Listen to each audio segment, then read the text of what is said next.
अस्सलामुअलैकुम, मैं हूँ मारिया और आप देख रहे हैं ब्यूटी टिप्स विद मारिया। उम्मीद है आपको मेरी पहली क्लास पसंद आई होगी।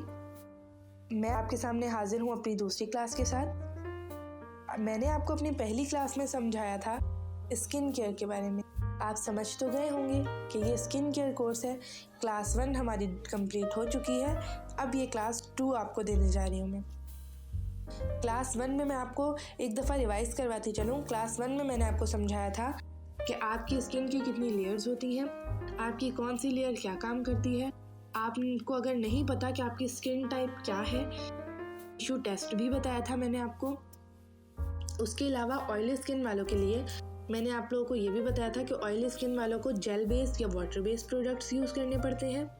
ऑयली स्किन वाले कभी भी मिल्क बेस्ड या ऑयल बेस्ड प्रोडक्ट्स यूज़ नहीं कर सकते, क्योंकि उनकी स्किन ऑलरेडी ही बहुत ऑयली होती है और मिल्क बेस्ड या ऑयल बेस्ड प्रोडक्ट उनकी स्किन को मज़ीद ऑयली करते चले जाते हैं। ऑयली स्किन का मैंने आपको थोड़ा सा बताया था। मैंने आपको 5 स्टेप्स बताए थे अपनी स्किन को बेहतर रखने के लिए, और वो पाँच जो स्टेप थे वो हर स्किन वालों के थे, बस प्रोडक्ट चेंज है, हर स्किन टाइप वालों के लिए थे वो। मैंने आपको जिस तरह बताया था अपनी पिछली क्लास में, वो 5 स्टेप्स हैं।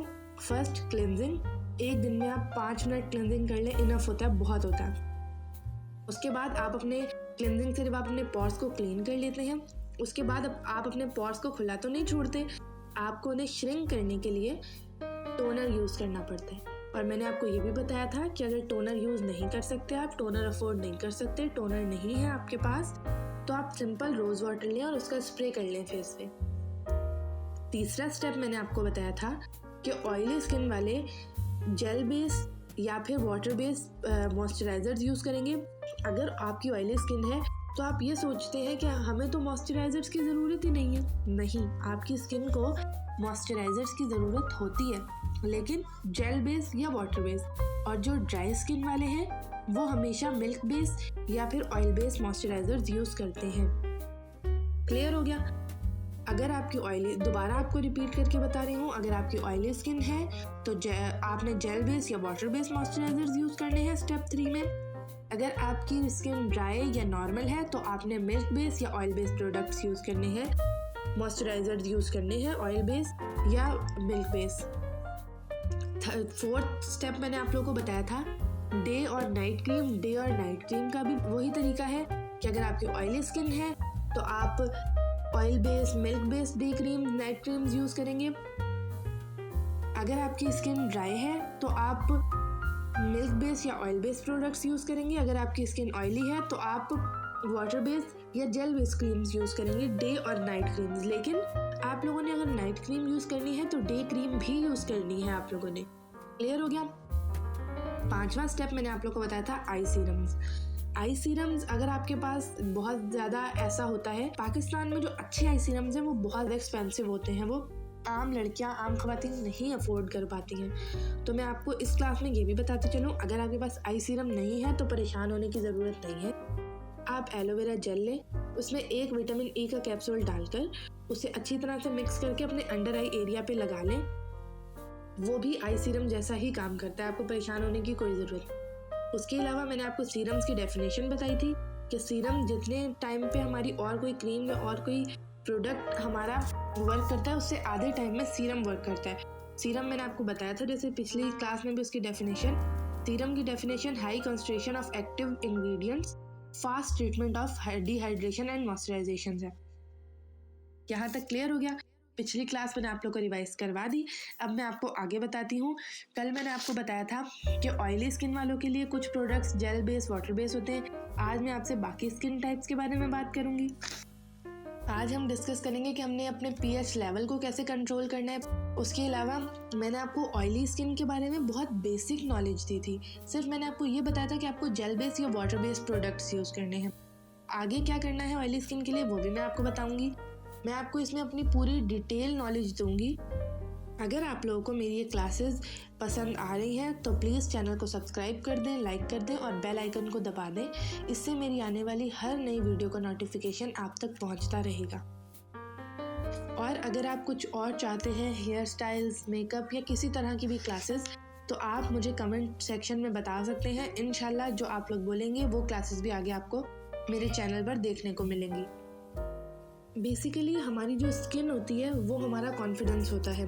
कॉन्फिडेंस से मुराद आप लोग सोच रहे होंगे कि स्किन कॉन्फिडेंस कैसे हो सकता है। स्किन हमारा कॉन्फिडेंस इसलिए होता है कि आप सोचें, कभी आप किसी इंपॉर्टेंट मीटिंग में जा रही हैं, आप किसी शादी में जा रही हैं, आप किसी फंक्शन में, किसी इवेंट में जा रही हैं और आपकी स्किन पे 1 या 2 पिंपल निकल आए अचानक। आप चाहे जितना भी अच्छा तैयार हो जाएं, आप चाहे जितनी भी अच्छी लग रही हो, आपके माइंड में सिर्फ हमेशा वही बात रहेगी कि मेरे पिंपल है, मैं कहीं बुरी तो नहीं लग रही, पिंपल का निशान जाएगा या नहीं। आपका माइंड डिस्टर्ब ही रहेगा। अगर कि आपकी स्किन के साथ ये गड़बड़ हो रही है तो हमेशा आपको अपनी स्किन को अंदर से डिहाइड्रेट रखना है। मॉइस्चराइज कैसे करना है ऊपर से, ये सब मैं आपको बताऊंगी। डिहाइड्रेट कैसे करना है, डिहाइड्रेट के जो प्रोडक्ट्स हैं वो कैसे यूज़ करने हैं, ऑयली स्किन वालों के लिए कौन से डिहाइड्रेट के प्रोडक्ट अच्छे हैं डिहाइड्रेशन के लिए, और ड्राई स्किन या नॉर्मल स्किन वालों के लिए डिहाइड्रेशन या मॉइस्चराइजिंग के प्रोडक्ट्स कौन से अच्छे हैं और कौन से नहीं, और कौन से किस तरह से यूज़ करने हैं, और किस एज में कौन से प्रोडक्ट्स यूज़ करने हैं, वो सब मैं आपको बताने वाली हूँ। पर हमेशा याद रखिएगा कि अगर आपकी स्किन हेल्दी है ना, आपकी स्किन अंदर से डिहाइड्रेट है और ऊपर से मॉइस्चराइज है, तो कभी भी आपकी स्किन पे गड़बड़ नहीं होगी। पिंपल्स, एक्नी, ज़्यादा स्किन डैमेज होना, ये सब कभी नहीं होगा अगर आपकी स्किन हेल्दी होगी, अंदर से डिहाइड्रेट होगी मुकम्मल तौर पे।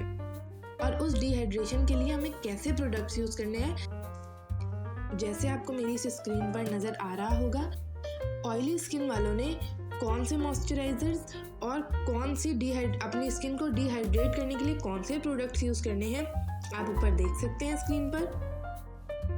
इसके साथ साथ मैं आपको बताती चलूँ, अगर आप वर्किंग वूमेन हैं, आप बाहर कहीं ऑफिस में काम करती हैं, कहीं भी वटेवर आपका आना जाना है बाहर, अगर आप घर में भी रहती हैं सकती, आप बाहर जाएंगी, हमेशा अगर आप चाहते हैं कि आप सन रेज से बचें तो उसके लिए प्रोडक्ट्स यूज़ करने पड़ते हैं। आपने सुना होगा सन ब्लॉक होता है। उसके अलावा अगर आपका पीएच लेवल ख़राब होता है तो वो इसी वजह से होता है कि आप बहुत ज़्यादा धूप में जाती हैं। अगर आप धूप में जाते भी हैं किसी काम की वजह से, आपकी मजबूरी है, तो आप फिर अपनी स्किन केयर भी करें कि जो आपकी स्किन डैमेज हो रही है वो रिपेयर होती चली जाए। अगर आप बाहर जा रही हैं, आपकी स्किन डैमेज हो रही है सन रेज से, तो आप उसके बाद केयर नहीं करी तो वो तो मज़ीद एजिंग की तरफ जाती जाएगी ना। हमें एजिंग की तरफ अपनी स्किन को जाने से रिवर्स करना है। एजिंग की तरफ जाना है हर किसी ने, मैंने आपको पिछली क्लास में ही बताया था, लेकिन हम थोड़ा बहुत कंट्रोल तो कर सकते हैं। आपने देखा होगा अक्सर जो टीवी की एक्ट्रेस वगैरह होती हैं उनकी स्किन बहुत अच्छी होती है। क्यों? क्योंकि वो प्रॉपर फेशियल्स ले रही होती हैं, वो प्रॉपर अपनी स्किन केयर कर रही होती हैं। आप भी स्किन केयर कर सकते हैं और घर में कर सकते हैं। बस आपको पता होना चाहिए कि आपको किस एज में कौन सा प्रोडक्ट यूज़ करना है, कौन सी स्किन के लिए कौन सा प्रोडक्ट आपने यूज़ करना है। इस तरह की अगर कुछ नॉलेज आपके पास होगी ना, तो आपकी स्किन कभी जल्दी एजिंग की तरफ नहीं जाएगी और आपकी स्किन बहुत अच्छी रहेगी। और मैं एक छोटी सी कोशिश कर भी रही हूँ आप लोगों को समझाने की। अगर आप लोगों को समझ में आ जाता है तो बहुत अच्छी बात है। अगर आपको कुछ समझ नहीं आता मेरी इस क्लास में, तो आप नीचे कमेंट सेक्शन में मुझसे पूछ सकते हैं। एजिंग से हमने प्रोटेक्शन कैसे करनी है, हमने हमेशा अपनी स्किन को डिहाइड्रेट रखना है। पानी बहुत ज़्यादा पिया करें, पानी आपकी स्किन को अंदर से डिहाइड्रेट रखता है। क्योंकि अगर हमारी स्किन अच्छे से डिहाइड्रेट होगी और मॉइस्चराइज होगी तो सन जो है वो बहुत कम इफेक्ट करता है आपकी स्किन के ऊपर। अगर आपकी स्किन बहुत अच्छी है, बहुत डिहाइड्रेट है, बहुत मुकम्मल तौर पर मॉइस्चराइज है, तो ऐसा होता है। अगर आपकी स्किन डिहाइड्रेट या मॉइस्चराइज नहीं है तो आप थोड़ी सी भी सन रेज जो है वो नुकसान दे सकते हैं, आपकी स्किन डैमेज कर सकती हैं। और अगर कुछ लड़कियों की स्किन डैमेज हो चुकी है ऑलरेडी, कुछ ख़वातीन की स्किन ऐसा होता है कि बाहर धूप में जाने से ऑलरेडी हो चुकी होती है डैमेज, उसको आपने सही कैसे करना है, उसको आपने रिपेयर कैसे करना है। आपकी स्किन में सबसे बड़ा रोल होता है आपकी डाइट। अगर आप हेल्दी डाइट ले रहे हैं ना तो आपकी स्किन बहुत अच्छी रहेगी। अगर आप अपनी डाइट में फ्रूट्स यूज़ कर रहे हैं तो बहुत अच्छी रहेगी। आप जितना जंक फूड खाते हैं, जितना फास्ट फूड खाते हैं, उतनी ज़्यादा आपकी स्किन ख़राब होती है। आपने देखा होगा कि मोस्ट ऑफ देम तो लड़कियां बहुत ज़्यादा मोटी हो रही होती हैं जंक फूड खाने से और फास्ट फूड वगैरह खाने से, लेकिन साथ साथ उनकी स्किन भी ख़राब हो रही होती है। उनकी स्किन पे बहुत ऑयलिंग आ रही होती है, बहुत ज़्यादा ऑयली होती चली जाती है उनकी स्किन। तो कोशिश क्या करें कि हेल्दी फूड लिया करें। जितना हेल्दी फूड आप यूज़ करेंगे वो आपकी स्किन को बहुत देर से बहुत कम आप एजिंग की तरफ लेकर जाएगा। हमेशा आपकी स्किन स्ट्रेस की वजह से भी ख़राब हो रही होती है। बाज़ औक़ात आजकल तो मोस्ट ऑफ देम ऐसा ही होता है कि लड़कियां ख़वातीन सोती नहीं हैं, जल्दी देर से सो रही होती हैं, रात 2-2 3-3 बजे, फिर सुबह जल्दी उन्होंने ऑफिस जाना होता है। या अगर वर्किंग वूमेन है, अगर वर्किंग वूमेन नहीं भी हैं, अगर आप लोग जल्दी उठ रहे हैं, आप लोग नींद नहीं ले रहे हैं, आप लोग स्ट्रेस्ड हैं, तो भी आपकी स्किन ख़राब रहती है। हमेशा आपको अपनी स्किन और अपनी सेहत अच्छी रखने के लिए आपको हमेशा अपनी नींद पूरी करनी चाहिए, अच्छा खाना खाना चाहिए, हेल्दी फूड खाना चाहिए, अपनी डाइट में हमेशा फ्रूट्स रखने चाहिए। आपकी स्किन बहुत ज़्यादा ग्लोइंग रहती है अगर आप कुछ फ्रूट्स यूज़ करते हैं, तो वो मैं आपको अपनी आने वाली क्लास में बताऊंगी। और मैं आपको छोटी सी बात बताती चलूँ, शायद मेरी इस बात के बाद आपको इतना तो समझ आ जाएगा कि आप लोगों ने कौन सा प्रोडक्ट अपने स्किन टाइप के लिए यूज़ करना है। हमेशा वाटर जो होता है आपकी स्किन को डिहाइड्रेट करता है, और जो ऑयल होता है वो मॉइस्चराइज करता है। इससे आपको ये तो समझ आ गई होगी कि आपने अपने लिए कौन सा प्रोडक्ट यूज़ करना है। और हमेशा जो ड्राई स्किन वाले हैं वो हमेशा ऑयल बेस्ड प्रोडक्ट्स यूज़ करेंगे।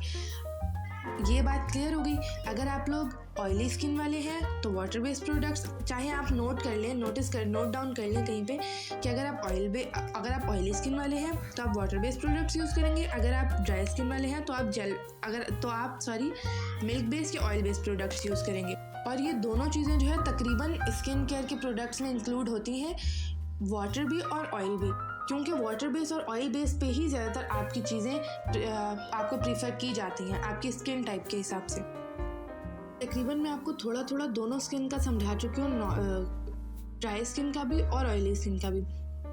जो मैंने आपको अभी इतना सारा बताया है कि ऑयली स्किन के लिए क्या प्रोडक्ट यूज़ करना है, किस चीज़ पर वो बेस होना चाहिए प्रोडक्ट, जेल पर या वाटर पर, और अगर आप ड्राई स्किन वाले हैं तो आपको कौन सा प्रोडक्ट यूज़ करना है। अब आ जाते हैं हमारी तीसरी स्किन टाइप पर, जो है नॉर्मल स्किन टाइप पे आपको दोनों चीज़ें देनी पड़ती हैं, वाटर भी और ऑयल भी, लेकिन उसकी भी एक लेवल होता है। अगर आप मॉइस्चराइज कर रहे हैं तो आपको बहुत ज़्यादा मॉइस्चराइजिंग की ज़रूरत नहीं है नॉर्मल स्किन वालों को। और अगर आप जेल बेस्ड या वाटर बेस्ड प्रोडक्ट यूज़ कर रहे हैं तो ज़रूरी नहीं है कि आप हर प्रोडक्ट ही जेल बेस्ड या वाटर बेस्ड यूज़ करें। आप नॉर्मल प्रोडक्ट जैसे मॉइस्चराइजिंग प्रोडक्ट्स होते हैं आप वो भी यूज़ कर सकते हैं नॉर्मल स्किन पे। जैसे आपको स्क्रीन पर नज़र आ रहा होगा, ओले के प्रोडक्ट्स यूज़ कर सकते हैं, निविया के मॉइस्चराइजर सॉफ्ट वाले यूज़ कर सकते हैं। लेकिन नॉर्मल स्किन वाले हमेशा ये ख्याल रखें कि अगर आप प्रोडक्ट्स यूज़ कर रहे हैं मॉइस्चराइजिंग वगैरह के तो नॉर्मल रेंज में यूज़ करें, नॉर्मल क्वांटिटी में यूज़ करें। जैसे ड्राई स्किन वाले बहुत ज़्यादा यूज़ कर रहे थे मॉइस्चराइजर्स वगैरह, आप वैसे मत करें, फिर आपकी स्किन ऑयली नज़र आने लग जाएगी। आप अगर वो ऑयली प्रोडक्ट्स यूज़ कर भी रहे हैं, आप मिल्क बेस्ड प्रोडक्ट्स यूज़ कर भी रहे हैं, तो वो थोड़े कम यूज़ करें, एक क्वांटिटी में यूज़ करें ताकि आपकी स्किन ऑयली ना दिखे, आपकी स्किन नॉर्मल दिखे। नॉर्मल आपकी स्किन है तो नॉर्मल ही दिखे, लेकिन आप अपनी स्किन को मॉइस्चराइजर डिहाइड्रेट करेंगे तो वो नॉर्मल प्रोडक्ट से करेंगे जो आम ऑयली स्किन वालों के लिए भी और ड्राई स्किन वालों के लिए भी यूज़ कर रहे होते हैं। नॉर्मल स्किन वालों को मेरे हिसाब से एक फ़ायदा होता है कि आप जेल बेस्ड प्रोडक्ट्स भी यूज़ कर सकते हैं और आप वाटर बेस्ड प्रोडक्ट्स भी और जेल बेस्ड प्रोडक्ट्स भी यूज़ कर सकते हैं। और आपने परेशान नहीं होना कि आपने प्रोडक्ट्स ये आपको कहाँ से मिलेंगे, कहाँ से नहीं मिलेंगे। आप किसी भी कॉस्मेटिक्स की शॉप पे जाते हैं, वहाँ जाते हैं, आपको आसानी से बाज़ार में से प्रोडक्ट्स मिल जाएंगे और इतने ज़्यादा एक्सपेंसिव भी नहीं होंगे। और फिर मैंने आपको बताया था कि कॉम्बिनेशन स्किन और सेंसिटिव स्किन रह गई, इन दोनों का मैं आपको अगली क्लास में बताऊंगी। इसी तरह मेरे साथ बने रहिएगा। इंशाल्लाह आपसे मुलाकात होती है अगली क्लास में। अल्लाह हाफिज़।